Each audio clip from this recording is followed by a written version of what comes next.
y'all. Welcome to Witty Witty Banter. I'm Monica. And I'm Paola. Today we have a very special guest. We are interviewing Rosa Maria, immigration attorney and community advocate. Welcome to the podcast. Hi, good morning. Good morning. Thank you for having me. Thank you for being here. It is definitely a pleasure, especially with everything going on in the community and in the United States. It's really important. And I'm really excited to have you here so you can talk to the community. And like you said, you're a community advocate. So here you have a platform. Yeah. And I mean, we go way back. We're friends from years back. I think back in like 2020. Right. And we met through a mutual friend, Tam. So shout out to Tam for introducing us. You got me to sing the national anthem one time for an event on the military base. That's for true. retirement. And I remember that. And ever since then, we've been able to have our moments of like friendship and then also seeing each other in the community. So it's really cool. Yeah. And thank you for coming. No, my pleasure. I'm happy to be here. Yes. Well, we do want to get started and know a little bit more about your background. Why did you decide to go into law, and what was your background growing up? Sure. Okay. So originally I'm from South Texas, from Brownsville. Nice. I came from a really large family. There was 9 of us. I was number 6 out of 9 children. And we were, we had the basics, just enough to get by. My mom was a single mom, and, she did the best that she could. Education wasn't a big thing in our home. It wasn't really emphasized, encouraged, expected.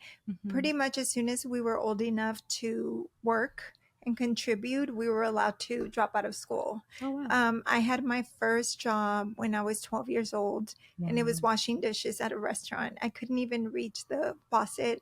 I had a little bench that they put on the floor for me to stand up so I could wash the dishes.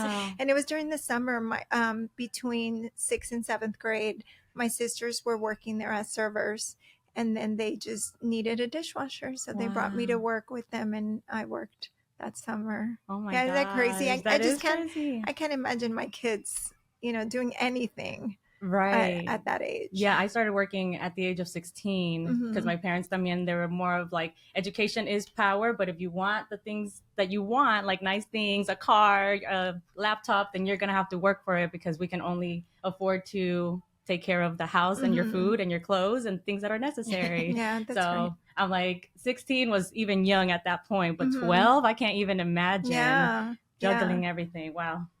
It looking back, it is crazy, but at the time, that's just the life I knew. Yeah. So I was just happy to get money every week. Yeah. That's true. That's true. And so do you think that kind of propelled you to go into community activist and being a lawyer, or did no, you not have necessarily. That came later. So during high school, I was always good at school, and so that kind of came easy to me. Nice. And I remember one day, it was during lunch. I was in the courtyard, and one of my friends was running around across the courtyard in the direction of the counselor's office. And I asked her, "Where are you going?" She was like so excited. And she's like, "Rankings came out." And I had no idea what rankings were. And I said, "Oh, well, I'll go with you." And back then, privacy wasn't like a big thing. So they would post like the printout of like people's rankings outside the counselor's doors.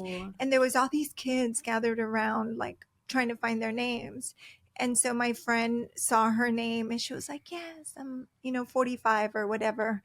And I said, "Oh, I wonder if my name's on there." And I looked, and it was. I was like number 36 in a class of over 500 students. Oh, wow. And I was like, "Oh, my name's on there. Yay." Having no idea what that meant. But then later on, I learned that like if you graduated in the top 10% of your class, you got automatic admission to a state university. And then also I came to learn that throughout high school, for all my advanced courses that I got an A, they were giving me money, and it was going to like this account that I could use to pay for college. And so I'd never even thought about going to college. And so once I graduated, I had this opportunity where, I didn't even have to ask, "Can I get in?" Like I was automatically in, and then I had money. So I went to college for a little bit because, whenever I was in high school, we would get free breakfast and lunch. Right. Yes. And so that was my motivation to go to school. And so in college, you don't get free breakfast and lunch. And so there was really nothing motivating me to like get up and go to class. And so I thought, well, I can just come here and like, waste my time. Or I could just get a job and then have money for food and like the things I need. And so I ended up dropping out for quite a while. But eventually I found my way back, thankfully. So what drew you back? So eventually I got married and I had a son, and I thought I wanted to be a stay-at-home mom because, that's just what we did. That was the culture that I was brought up in. But when I stayed home during my first pregnancy, I was just bored out of my mind. And as soon as I had my son, I was ready to go back to work. And so when I went to work, I found I started working at a law firm. I found that I was very limited in how much I could grow within the law firm because I didn't have an education. And even though I was, just as bright or even brighter as the other people working there, the paralegals, and I was able to do their work and I was doing paralegal work, I wasn't getting the recognition as a professional, and I wasn't getting paid the same as the other paralegals that did have the degrees. And so that kind of motivated me, like, okay, well, let me go to school so that I too can have the business card and the office and the paralegal bonuses and things like that. And so that's kind of what motivated me to go to school.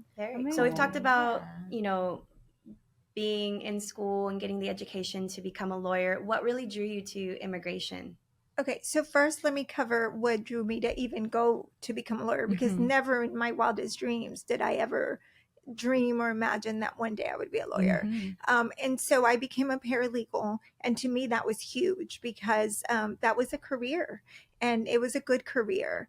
And I was working at this big firm in downtown Dallas, and it's a huge, very successful firm, and every year they bring in a new class of associates, like newly licensed lawyers that most of them have never had jobs. This is their first job, and it's a good job. And one night I was working late, and I see a new associate walking around the empty floors looking for a secretary. And I stop and I ask him, what do you need? He's like, oh, I'm looking for a secretary. And I said, well, I think they're all gone for the day, but I'm here. What can I help you with? And I was a paralegal at the time. And he goes, well, I really need to send out this FedEx package, but I need a secretary to fill out the label. And I said, oh, well, that's easy. I can do that for you. And he looks at me and he's like, you know how to do that? And I said, you don't? Like, and I'm thinking, this guy's making huge bucks. And like, he's a lawyer and he can't do something so simple. And so I thought, man, if this is all I need to go to law school, like maybe I should go to law school. And that's when I decided to apply to law school. And that was a very eye-opening experience for me because school had always come easy to me. And even when I went to college, I didn't have to, yes, I filled out an application, but it wasn't like fingers crossed that I get in. Like I was automatically admitted because I had graduated so high in my class. Well, when I applied to law school, I get a letter from one of the law schools saying like, hey, thanks for your application, but we're going to put you on the wait list. Oh, wow. And I didn't know what that meant because like, what? Like I've never been told anything like that. And that's when I realized, oh, I may not get to be a lawyer. I may not get in law school. And then the second school that I applied to, which was Texas Wesleyan University School of Law, which is now known as A&M School of Law, they let me in. But that was like, to me, that was like a shock. Like, what do you mean I can't go? And so once you're in law school, everybody talks about like, what kind of law are you going to practice? Like, that's a big question. Every conversation starters like, hi, I'm Rosie and I'm going to practice blah, blah, blah. Right. And so I had no idea what kind of law I wanted to practice because I loved every class. Like I loved law school. I loved the law.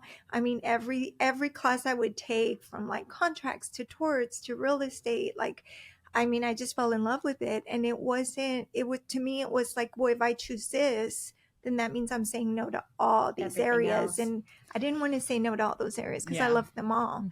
And so I waited till like the very end because I just couldn't commit. But I also had a lot of faith that when the time came that God was going to show me like Amen. where I was supposed to be. And so my last semester of law school, I'm sitting there getting ready to study for finals. It's late at night. I'm already in my PJs. I took my bra off. I'm relaxing. And I have all my books spread out, ready to study. And then I get a call on my cell phone from a number that I don't recognize. And I answer it, and it's my brother Juan. And he's like, hey. And I was like, this is weird. Like, why? Because like normally when he calls me, he's like, hey, what are you doing, perra? Like, where are you, fea? And he's like being so nice. And I was like, why are you calling me from this random number? And he's like, well, I got arrested. He had an unpaid traffic ticket. He got pulled over. I was living in Mansfield. It was somewhere in Plano, like so far. And he's like, can you come pay my ticket so I can get out? And I am so mad because like, no, I don't have time for that. I need to be studying. And so I'm like, fine. So I go and like, I am so mad. And so I get there and I pay his ticket. And then I'm sitting there waiting for them to let him out. And I see this little old lady and she doesn't speak English. And she goes up to the window and she tries to communicate to the lady behind the glass who doesn't speak Spanish, saying like, hey, I already paid my husband's bond. When is he getting out? And she's trying to ask in Spanish. And I hear the lady behind the glass say, I know you already paid the bond, but he's not getting out. He has an ICE hold. And it's clear that the wife doesn't understand. So the lady behind the glass repeats herself, but this time louder. Oh my God. As if by saying it louder, the woman is magically going to understand English. And so then she says, okay, I wait. And then she goes and sits down. And like, it just broke my heart. And so I couldn't help her because I was a student. I wasn't a lawyer, but I went to her and I explained to her like, hey, this is what's happening. Like, they're not going to let him out. You need to go home. And then tomorrow, it was super late at night. I was like, tomorrow, try to find an immigration lawyer, somebody that can help you. And so that's kind of what started me down that path of immigration law. And then combine that with, we had to do a pro bono requirement where we had to work for free in any area of the law in order to graduate. And because I worked full time while going to law school, I hadn't had time to do my hours. And so one of my friends that was working at Catholic Charities in the immigration department, she said to me, well, we open Saturdays. If you're off on Saturdays, why don't you come do your hours here on Saturdays? Okay. And so I started going there, and then I started working on U visas, which is for victims of violent crimes. And so I started learning immigration law and seeing how the impact that U visas could have on these families, because they could take something tragic and transform it into something good. Absolutely. And so I did my hours, and by the time I was done, like, I was ready. I knew that that's what I wanted to practice. Amazing. That's so inspiring, especially because you did say that you como que te encomendaste a Dios, right? You're like, God, you're going to show me the way. And he put you right in the spot you needed to be in. And at the right moment. And at the right moment.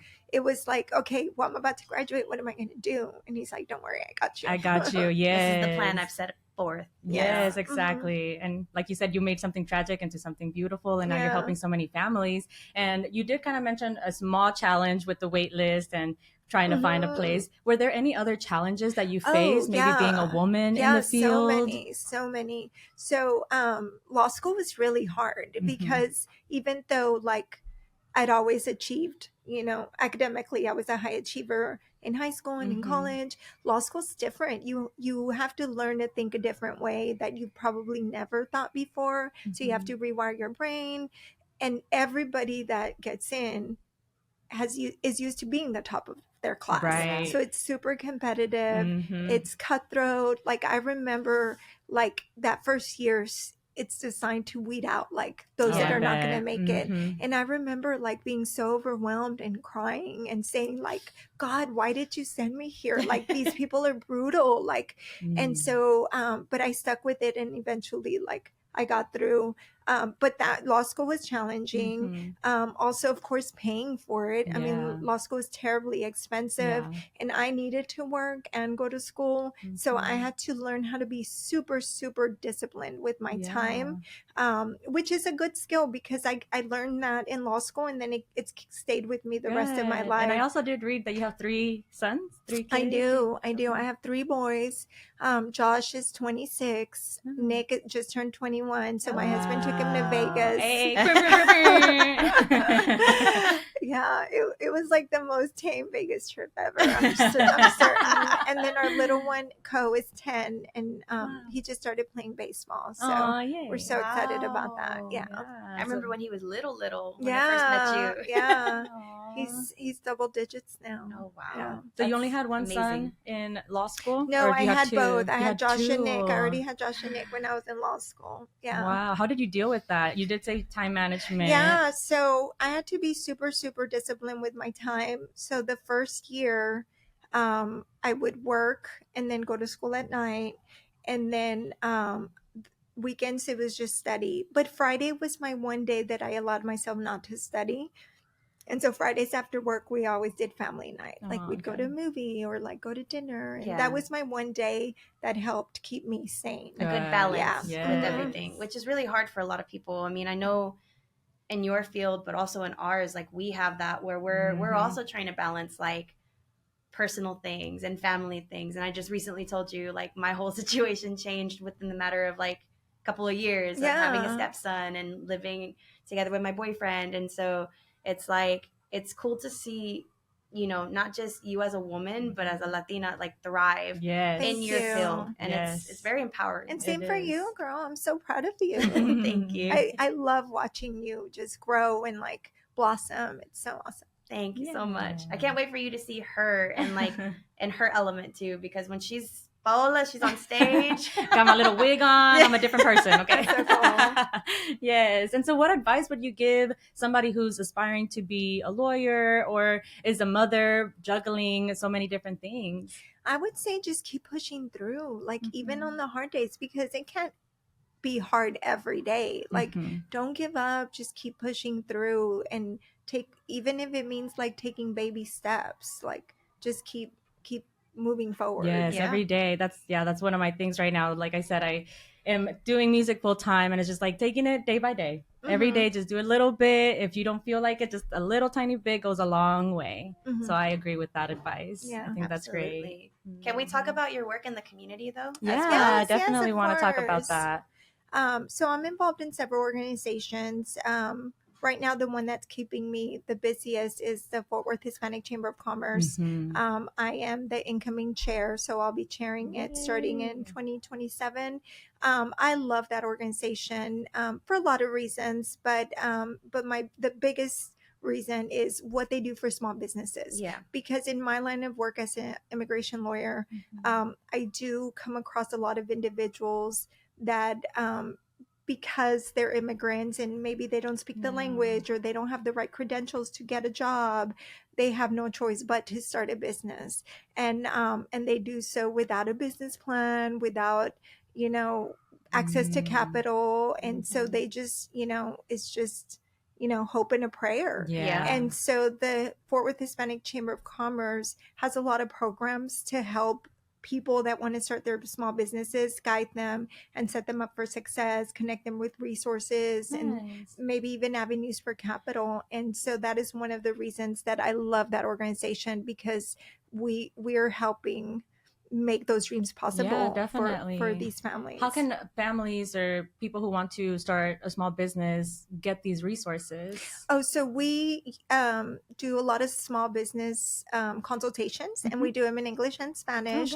All they have to do is call and make an appointment, and they're free. You don't have to be a member. You don't even have to be a member. Nice. So like whenever you want to start a business and you need guidance on, what are the, key things that I need, they will guide you. And like I said, you don't have to be a member. And so we hope that you will be in a position one day to be a member once your business is up and running and you're making that money. Come back and join us and help us empower other small business owners. Exactly. That's a really empowering thing to do, especially for the community, the economy, Yeah. and just getting people to support each other. Especially that's something that we talk about now that we are tenured professionals in the field that we are, musicians. We try to help others reach their goals and try to get their performance where they need to be. So I applaud you for the work you're doing. Thank you. Yeah. No, I mean, it's great, especially with the small businesses, you know, and especially in the economy we're in now and everything that's going on, you know. So I think Paola had one more question. Yeah, especially with the political climate that's going on right now. Could you briefly explain the rights that immigrants have if they have been stopped by ICE or if they are detained by ICE?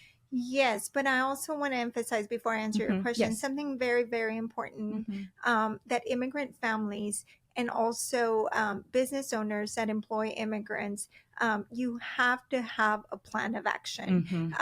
You know, this has been going on for quite a while now, several months, and you need to have a plan, which is something that we did at my office, which is something that I sit down and I formulate with all my families that come in the event that something happens and ICE shows up at your home, at your place of business, at or you know, a parent gets picked up. What is it that you're going to do? You know, you have to make sure that you have a plan. Who's going to pick up the kids from school? Where are all the important paperworks? Who do I have to call? So it's important to have those tough conversations. So when you ask about, you know, what you know, can people tell their parents, you have to sit down and have a conversation and have a plan of action. So if ICE shows up at your home, you don't have to let them in.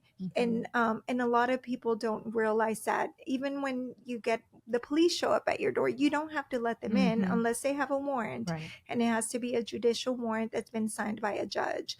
A lot of what's happening is ICE is showing up maybe with a warrant to detain an alien, which is a different kind of warrant. It's just a warrant, you know, we're looking for this person, and if we find them, we're going to take them. But they're showing that paperwork, and people are opening the doors and inviting them in. And then, you know, since we're here, what is your status? And that's how they're ended up getting a lot of people picked up that they weren't looking for necessarily. Another thing that we're seeing right now is they're using this law that has been around for a long time, the expedited removal regulations, where if you've been in the U.S. less than 2 years, they can deport you. They can do expedited removal without giving you the opportunity to speak to a judge or apply for any form of relief. And so they're being very aggressive on that, which is why they're showing up in immigration courts across the country. A lot of those people are there because they've been here less than 2 years, and they're in removal proceedings so that they can have an opportunity to present their case to the judge. Well, when these cases are getting dismissed, ICE is there waiting to pick them up. It's very unfortunate. But as far as your rights go, you do have a right to remain silent. You do have a right to an attorney at some point, right?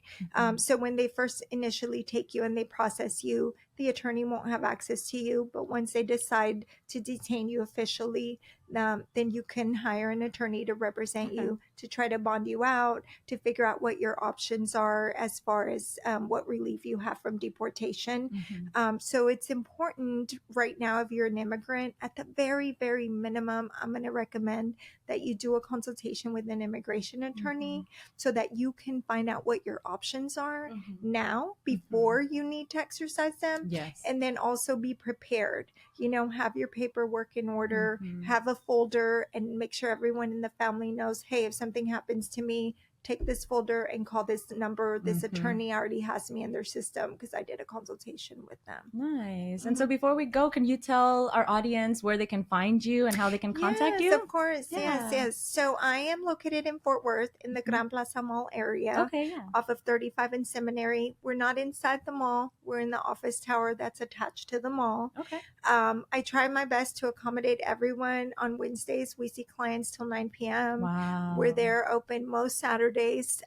We do ask that you call ahead and make an appointment because we do get really busy. Although we accept walk-ins, sometimes they do have to wait a little bit if we're booked up.